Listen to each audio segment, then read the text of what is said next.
Welcome to the Commander's Beacon. I'm Eric. We like to talk about unconventional commander decks and all of that good stuff. So, did you ever want to play mono blue vehicles? Was that a no? Well, okay. Would you play mono blue vehicles? Just once, just for me. Was that maybe? Maybe? Okay, I'll take it. Maybe. Let's talk about Cosima and the Omenkeel, straight from Kaldheim.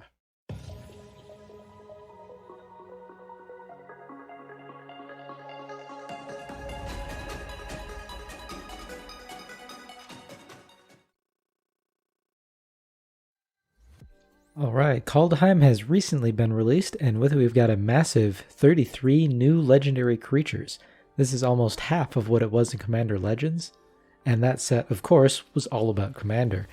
So I reviewed the entire Kaldheim set, mostly as a high-level overview.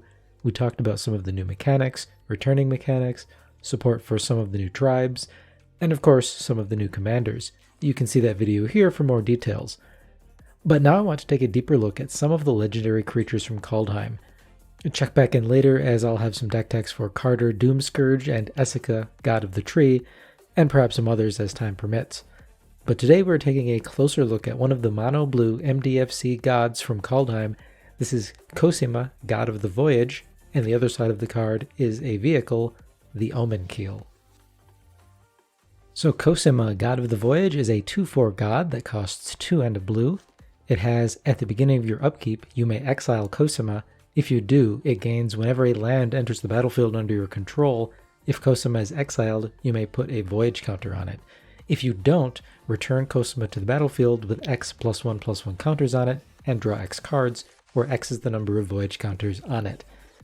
So this is some very wordy and unusual text, but briefly, you can choose to exile Cosima at the beginning of your upkeep, so you'll have to cast her from the command zone as normal, and then you can exile her at the beginning of any of your later turns. Now once Cosima is exiled, you'll get to put a Voyage counter on her whenever you have a land enter the battlefield under your control. But remember, she's exiled. An exiled card is not a permanent. Your opponents can't remove these counters from Cosima because, as far as I'm aware, they can't target an exiled card for the most part. You can't proliferate those counters either, for example, because an exiled card, again, is not a permanent.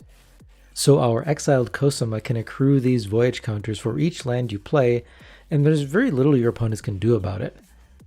Now, when you have a land enter the battlefield under your control, you can choose not to put a Voyage counter on Cosima. And if you choose not to, Cosima will return to the battlefield and she'll draw you X cards, and come into the battlefield with X +1/+1 counters, where X is the number of Voyage counters she had.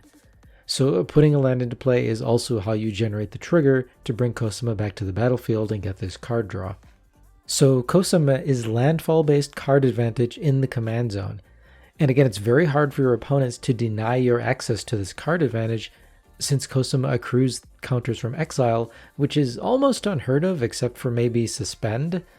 So because Cosima is in exile, while she accumulates these Voyage counters, she's immune to any interaction from your opponents, except perhaps the very rare Rift Sweeper or Pull from Eternity. The only other way to prevent Cosima from providing that card draw is by countering her triggered ability when she returns to the battlefield with something like Stifle. So at the time of this recording, there are 12 decks for Cosima on EDHREC, and the decks generally seem to focus around landfall. Now this is unique since landfall is typically a heavily green mechanic, so a mono blue landfall is unusual. But I'm not going to spend any more time talking about the Cosima side of this card, because we're going to build an even more unusual version of the deck centered around the Omenkeel. The Omenkeel is the reversed side of Cosima. It's a 3/3 vehicle that costs 1 and a blue. That's right, this is a vehicle in the command zone, and if you're not excited by this prospect, I don't think I can help you. This should excite you, but we have to be careful here. The Omenkeel is also very, very weird. It accrues for 1, and it has whenever a vehicle you control deals combat damage to a player, that player exiles that many cards from the top of their library. You may play cards from among those cards for as long as they remain exiled. So the Omenkeel lets us steal lands from our opponents by hitting them with vehicles. So if we build around the Omenkeel, we almost certainly want to focus on using vehicles. But let's take a closer look at the Omenkeel's ability and figure out how we can build a successful deck around it. The Omenkeel lets us exile cards from an opponent's library equal to the combat damage done to that opponent by vehicles. Then we can play lands from those exiled cards, and we can play those lands like any other land we would play from our hand, even if the Omenkeel is no longer on the battlefield. But note, we can only play lands. We can't use anything else that we've exiled. And the Omenkeel doesn't let us play extra lands each turn. We can still only play one land per turn. Now, if we were in green, there's several cards that let us drop more than one land per turn. Cards like Azusa, Lost But Seeking, and there's plenty of others. But in blue, there's only a very few number of cards that let us make extra land drops. Walking Atlas can tap to let us put a land from our hand onto the battlefield. Scaretiller can do the same whenever it becomes tapped. This actually makes it pretty good at crewing our vehicles, but it only has 1 power and it costs 4 mana.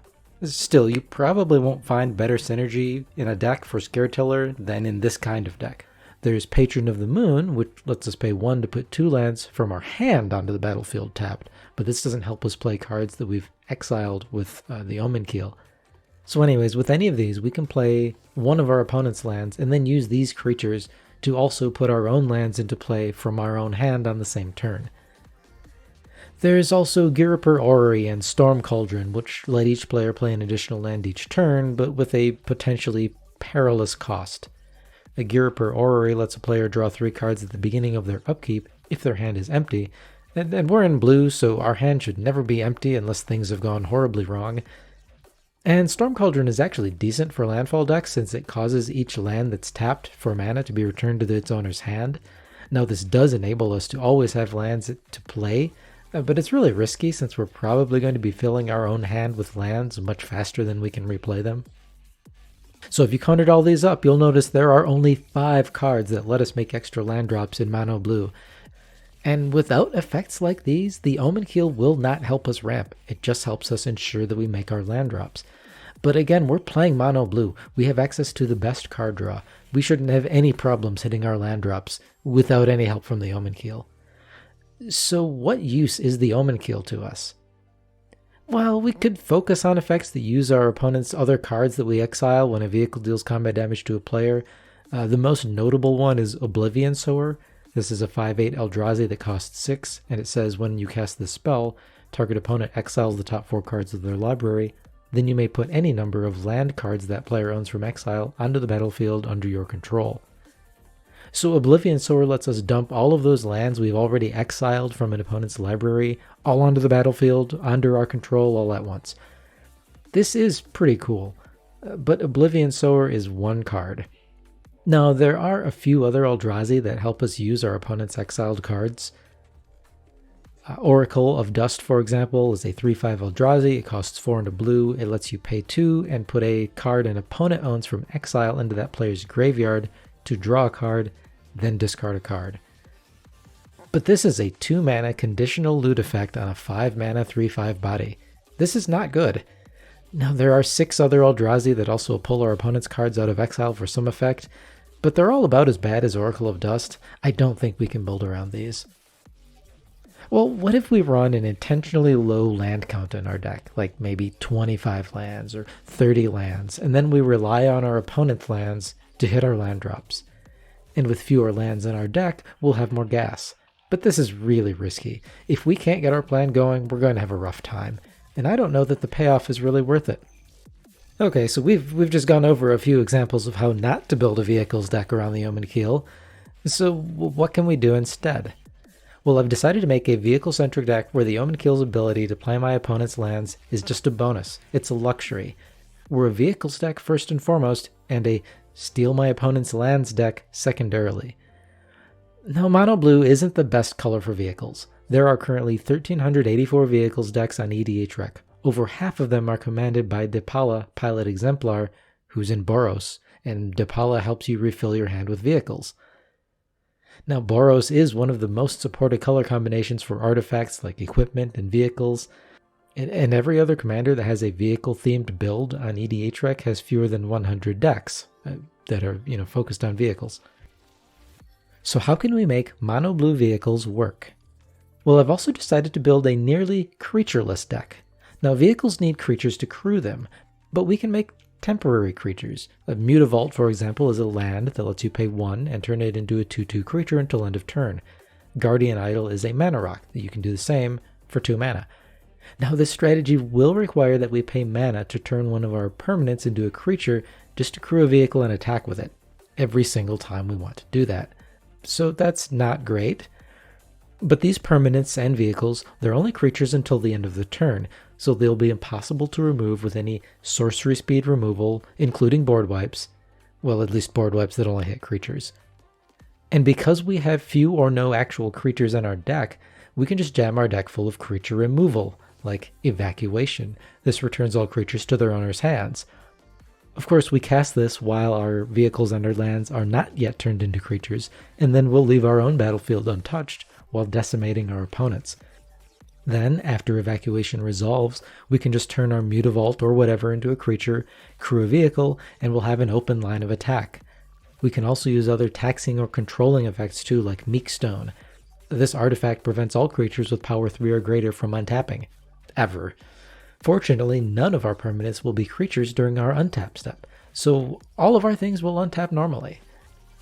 Of course, we can also use cards like that Oblivion Sower to take advantage of all the lands we've exiled from our opponent's libraries. There's a few other less obvious ways that we can take advantage of all of our opponent's lands that we'll get to play, but I'll mention those specifics later. But anyways, we've got our game plan. We're going to use a bunch of permanents that can turn into creatures temporarily, lands, mana rocks, and other artifacts. We're going to use those permanents to crew our vehicles, and we're going to use plenty of creature hate to selectively deal with our opponent's creatures without affecting our own. We'll use this creature hate both to protect ourselves from attack and to create openings to hit our opponents with our vehicles. And we'll generate some additional value from the lands that we can steal from our opponents when our vehicles deal combat damage to them. So let's discuss the contents of our deck, starting with the permanents that are going to be crewing our vehicles.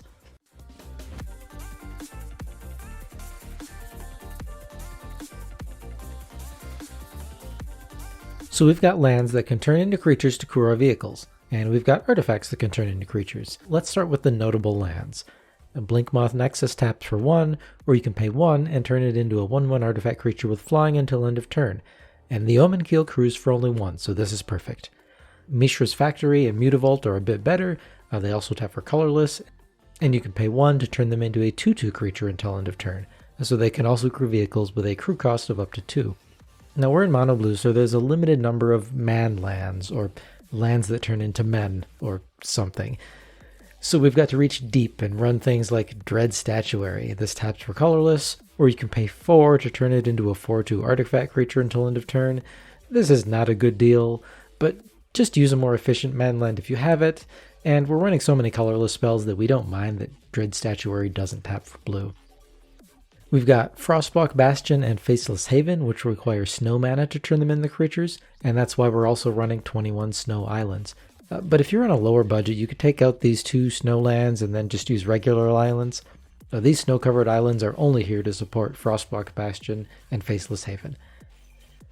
Now when it comes to permanents that turn into lands, I want to focus either on efficiency or redundancy. Redundant permanents perform some other function when we don't need to turn them into a creature, like mana rocks. We've got Guardian Idol, Chronotog Totem, and Fountain of Ichor.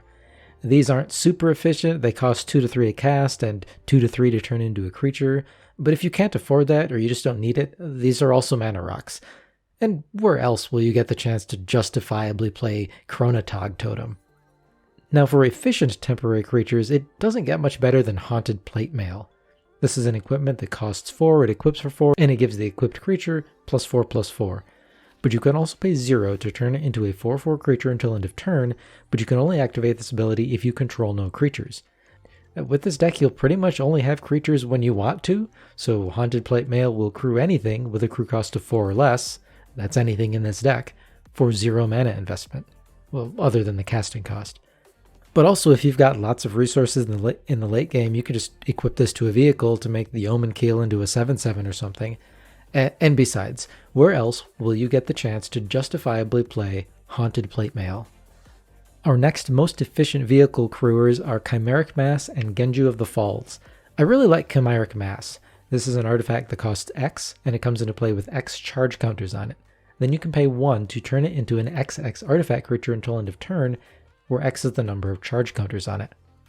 So in the early game, Chimeric Mass can come down for 1 mana and crew the Omenkeel easily on turn 3. In the later game, maybe it's a 4/4 that can crew anything, or just maybe it's a 9/9 beater that can smash your opponents without even crewing anything. Genju of the Falls is an aura that enchants an island. It costs 1 blue, and you can pay 2 to turn the enchanted island into a 3/2 flyer until end of turn. And if that enchanted land dies, you get to return the land to your hand, so you don't lose out on the mana if the creature dies. Finally, there's a few ways that we can animate our vehicles into creatures directly. And Soul Artifact is an aura for 1 and a blue that turns the enchanted artifact into a 5/5 creature. This is actually bigger than most of our vehicles, which we'll talk about next. Keep in mind that this effect is permanent, so it's a bit of a non-bow with our mass creature hate like Evacuation, but just keep that in mind before you cast in Soul Artifact. And we'll play the Antiquities War. This is a saga, it costs 3 and a blue. The first 2 chapters let us look at the top 5 cards of our library and put an artifact from among them into our hand. Between our mana rocks, vehicles, utility artifacts, we've got 30 artifacts in this deck. So we've got a little over an 80% chance of at least hitting something with this each time. The third chapter turns all artifacts we control into 5/5 creatures until end of turn. This will probably win us the game, if it happens. This effect is very, very telegraphed, being on the last chapter of the Antiquities War. Your opponents will see this coming 2 turn cycles away, and they'll have plenty of time to prepare for it. So if it happens, great. But if not, at least it gives us some pretty good card selection and lets us dig into our deck for more vehicles. Now we've got some more lands and artifacts that turn into vehicles, but I've covered the most noteworthy ones here. There's a fairly limited selection, so we've had to take some cards that aren't that great, but you can see the full deck list in the description. Now let's talk about the vehicles we'll be using.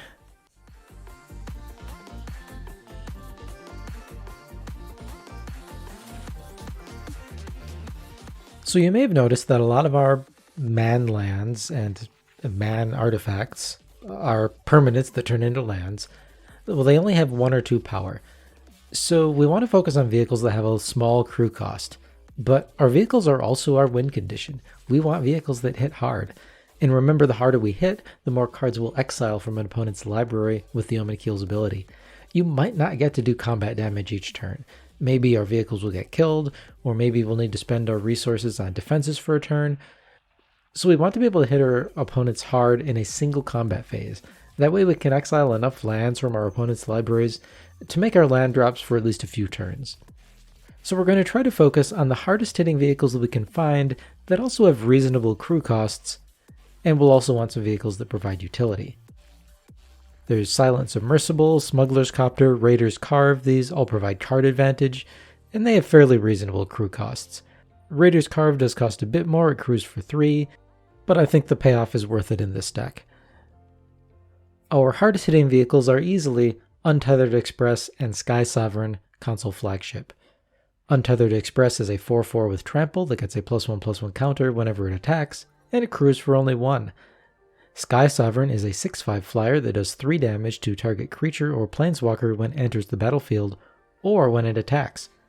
It does crew for 3, but Sky Sovereign is pretty much the most powerful vehicle in existence, which is kind of unfortunate because most of the time I'd rather have an Inferno Titan, and even Inferno Titan is only okay. But we're playing a vehicles deck. It's pretty obvious that we're sacrificing effectiveness for flavor. Anyways, that crew cost of 3 for Sky and Sovereign is definitely worth it here. We'll run Fleetwheel Cruiser and Ovalchase Dragster. These have haste and trample, and a lot of power and very reasonable crew costs. Fleetwheel Cruiser can even attack the turn it comes into play without being crewed.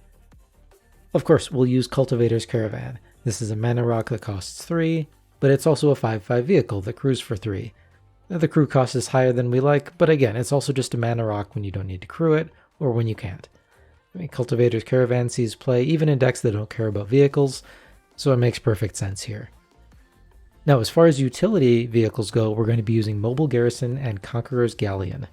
Mobile Garrison is a 3/4 that crews for 2, but when it attacks, you can untap another artifact or creature you control. So you can untap that land or artifact that just crewed it, so that it can later crew something else, or just tap for mana. Or you can untap another vehicle that attacked, so it can be crewed later on defense.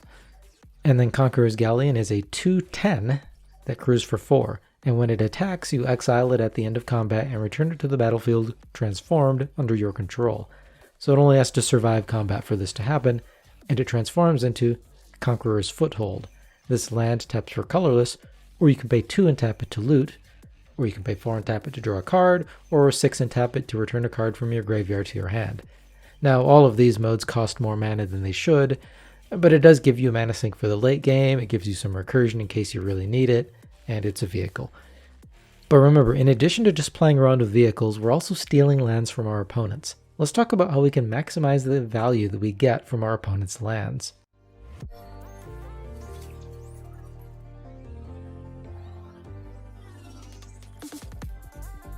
So I thought a lot about how best to use the cards we exile from our opponent's libraries with the Omenkeel. And because we can only play exiled lands, not the other cards, and because we can't play more than the normal 1 land per turn, it can be hard to break the Omenkeel. Now, I won't say I've succeeded in breaking it, but there are things we can do to take advantage of our opponent's exiled lands. And while I wouldn't recommend running a low land count in your own deck, and then relying on your opponent's lands to make your land drops, what I've done instead is focus on effects that let you discard lands for value. Here's the plan. If our game plan goes well, we'll have exiled a bunch of our opponent's cards from their libraries. We'll have enough exiled lands that we won't need to play our own lands from our own hand, so we can turn those lands in our hand into value by discarding them for some benefit. And if things aren't going well, then we can just play those lands in our hand instead. So this gives us that benefit of being able to toss our lands for value when we're able to, without risking running out of lands when we need to play them. Trade Routes is probably the best example. This is a 2-mana enchantment that lets us basically cycle a land for 1 mana. That's a really good rate. That's basically Tectonic Reformation, which is a pretty good card in any deck. There's Compulsion, another 2-mana enchantment. This lets us pay 1 and a blue, discard any card to draw a card. Or we can pay 1 and a blue and sacrifice Compulsion to draw a card. Now the card filtering does cost twice as much as Trade Routes, which is a lot, but this does give us some redundancy. There's Compulsive Research. This is a 3-mana sorcery that draws us 3 and then we discard 2 cards, unless we discard a land. Actually, let's just play more draw spells that make us discard, because again, if things are going well, we can always just discard a land. So we'll play Charter Course, we'll play Mask of Memory to equip onto our vehicles. What about Key to the City? This is an artifact that costs 2, you can tap it and discard a card to make a creature unblockable until end of turn. And when Key to the City becomes untapped, you can pay 2 to draw a card. So our win condition is combat damage with vehicles. Key to the City helps make that happen. We can discard our extra lands to activate Key to the City, and then draw a card to replace it when it untaps. Key to the City is already a pretty good card, but it's a really great fit for this deck strategy. Monastery Siege is a 3-mana enchantment that lets us choose either Khans or Dragons when it enters the battlefield. If we choose Khans, we draw an additional card during each of our draw steps, and then we discard a card. We'll probably choose Khans, but we can also choose Dragons, which causes any spell our opponents cast that targets one of our permanents to cost 2 more to cast. So now we can take advantage of these excess lands in our hand when we're playing our opponent's lands. But how do we keep our opponents from killing us or blocking our vehicles? Let's go over the Creature Hate package.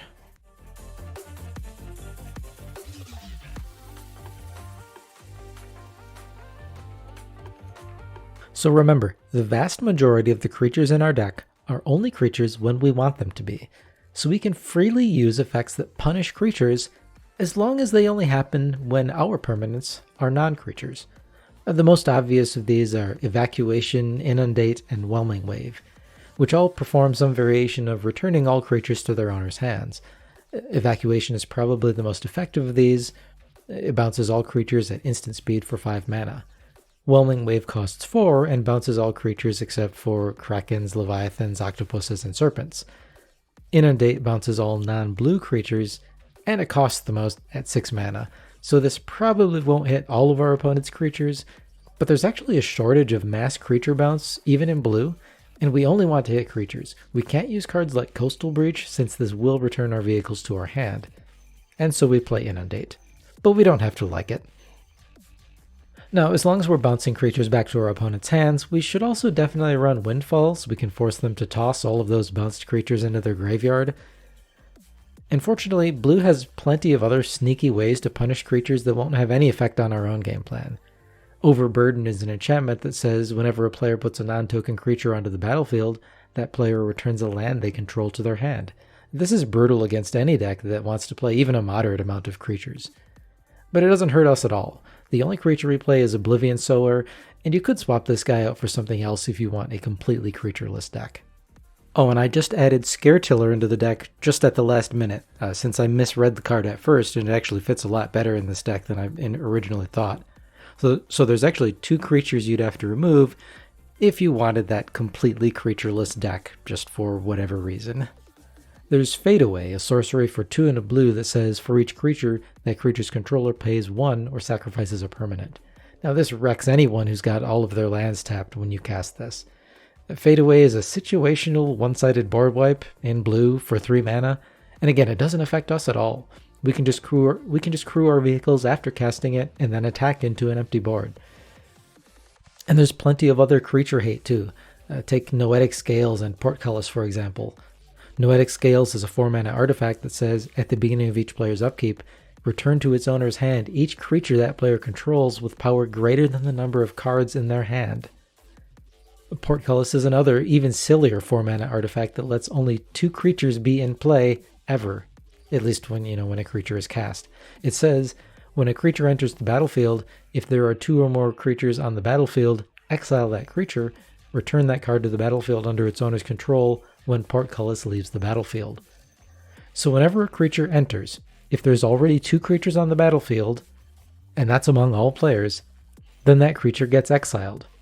And you can even crew a vehicle in response to Portcullis' trigger to ensure that that creature gets exiled. So Portcullis is really powerful, but my favorite creature hate card has to be Reigns of Power. This is a 4-mana instant that lets you untap all creatures you control and all creatures target opponent controls. You and that opponent each gain control of all creatures the other controls until end of turn. Those creatures gain haste until end of turn. Now this is dumb, because of course you have no creatures. So this is an insurrection against a single player for half the mana. They'll have no blockers because you didn't have any creatures to give them, and you'll have all of their creatures for 1 turn. And you can use this on defense too. Remember, it's an instant. So if one player is trying to alpha strike you with a large combat step, you can just use Reigns of Power to steal another opponent's creatures and block with them. This is a lot of fun. Now I want to cover some of the general removal here too, because a lot of it can be used to remove opposing creatures, again both to protect us from attacks, or to clear blockers out of the way of our vehicles. Now we'll run single target bounce to complement our mass bounce, like Blink of an Eye, Depart the Realm, Into the Royal.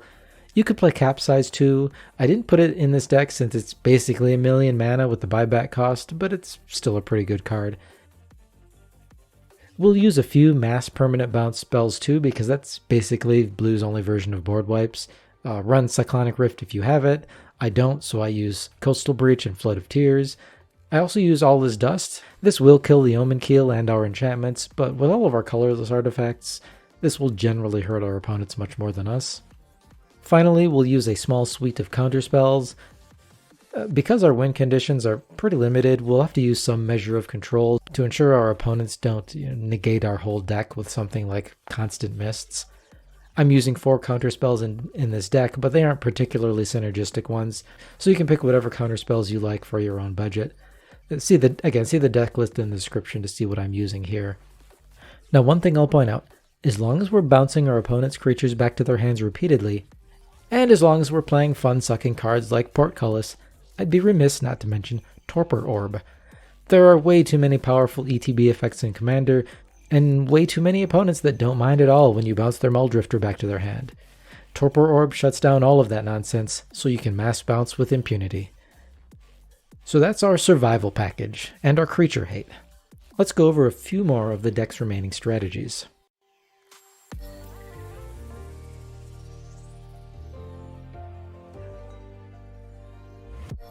First, we're running a couple of artifact tutors in Whir of Invention, Fabricate, and Inventor's Fair.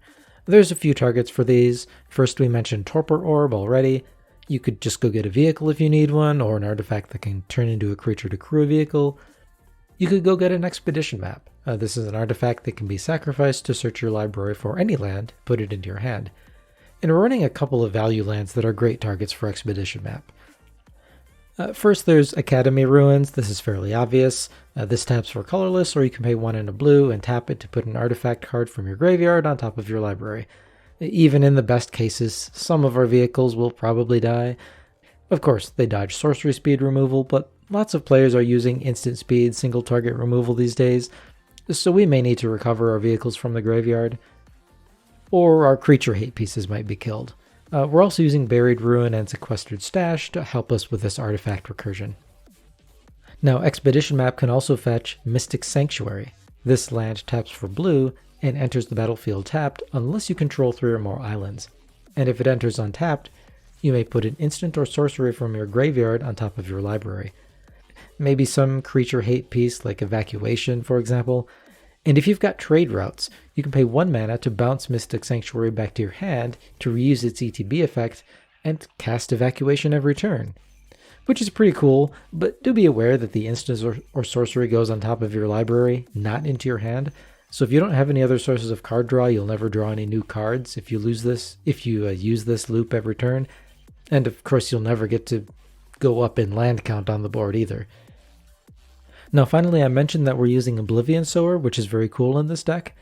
But if you wanted the challenge of playing a completely creatureless commander deck, you could swap it for Ugin the Ineffable. Ugin's +1/+1 gives us pilots for our vehicles, and if we bounce our creatures back to our hand, we'll get whatever card Ugin had exiled under that 2/2 creature that we created, and we'll get to draw another card from that creature's ability. And of course, Ugin makes our artifacts cheaper, and it kills permanents, which we'll struggle to do most of the time in mono blue. So Ugin is another very good choice as a replacement for Oblivion Sower. But now that we've gone through the deck, let's go over the deck stats and cost.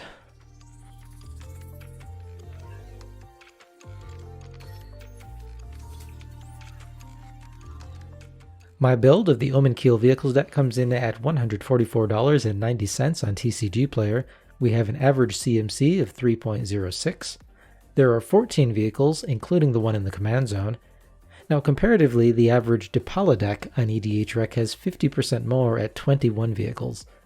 So our count of 14 may seem low, but also remember 2 things. First, we always have access to 1 vehicle in our command zone. And 2, remember that we have to pay mana to turn permanents into creatures to crew our vehicles. So it's fairly unreasonable to expect this deck to, say, crew 5 vehicles in a single turn. Typically you'll crew 1 or 2 or maybe 3 vehicles at the most before you either run out of mana or just want to hold up that mana for other spells. There are 21 cards that either become creatures that can crew vehicles or turn a vehicle into a creature directly. We have 7 pieces of ramp and 7 pieces of card draw. There are 9 single target removal spells and approximately 8 board wipes. I say 8 because some are somewhat situational, like Aetherize or Fade Away. And there's plenty of other creature hate permanents that haven't been counted among these pieces of removal.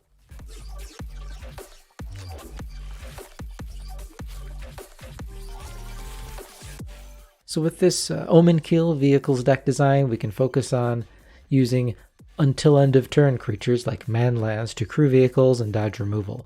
Then we can fill our own deck with creature hate and removal to clear the path for our vehicles to attack. But since we're playing mono blue, there's a few drawbacks to this deck.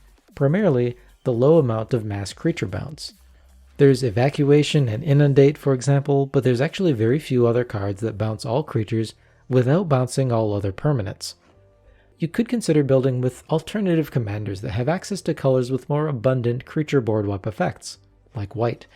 I want to bring up a couple of options now, but just be aware that these decks won't be commanded by the Omenkeel, so all of the land and bounce and draw synergies that fit with the Omenkeel in this deck wouldn't make sense in any of these other decks. So these alternatives are really meant to be other options for building an anti-creature vehicle-based deck. So let's first mention the partner pairing of Rebek, Architect of Ascension, and Anara, Wolved Familiar. Rebek is a 3/4 human artificer that costs 3 and a white. She has partner, and artifacts you control have protection from each converted mana cost among artifacts you control.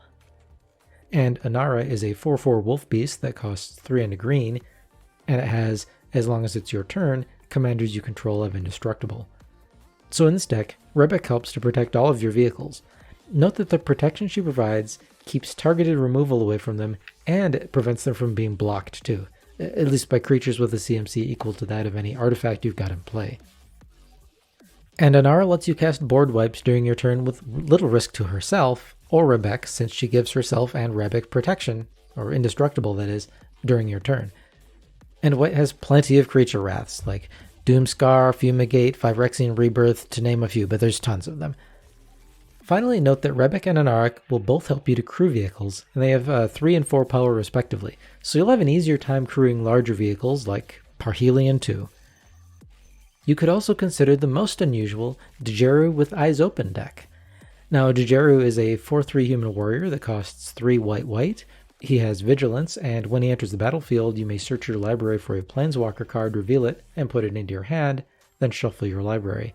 He also has, if a source would deal damage to a Planeswalker you control, prevent 1 of that damage. So typically, Digeru plays a Super Friends deck filled with the best white Planeswalkers you can find, and of course, we'll definitely use Planeswalkers here too, but we mainly want to focus on the 7 variants of Gideon. Most Gideon Planeswalkers can turn themselves into 4/4 or 5/5 creatures, and this is cool here for 2 reasons. First, most of them are indestructible when they're a creature, and you can choose to activate a loyalty ability to turn Gideon into a creature at your discretion, so you can always wipe the board of creatures before you turn Gideon into a creature. And then you can use these Gideons to, crew your vehicles, or of course just attack your opponents directly. But you are playing mono white, so you'll need to figure out how to do basic things, like drawing cards. Sorry, I can't help you with that. You'll need to talk to Wizards of the Coast about that one. But anyways, those are a couple of alternatives to the Omenkeel that can be commanders for vehicle decks just packed with creature hate. Again, I'm not going to discuss deck text for these alternative options here, because they obviously wouldn't include Cosima and the Omenkeel. But they are other options you could consider if you liked this deck's theme but wanted to try it out in a different color. And that is my take on a Cosima and Omenkeel deck focused on vehicles and creature hate. But that is all I've got for today. Come back soon, I'll be posting a few more Kaldheim Commander deck techs in the coming weeks. We'll go over Esika God of the Tree and Kardur Doomscourge, and perhaps any others that come up between now and then. Please like this video or subscribe if you found any of this useful. I make Commander-focused content showing you all sorts of unconventional ways that you can build your Commander decks, from budget alternatives to deck techs to top 10 lists. And thank you for watching.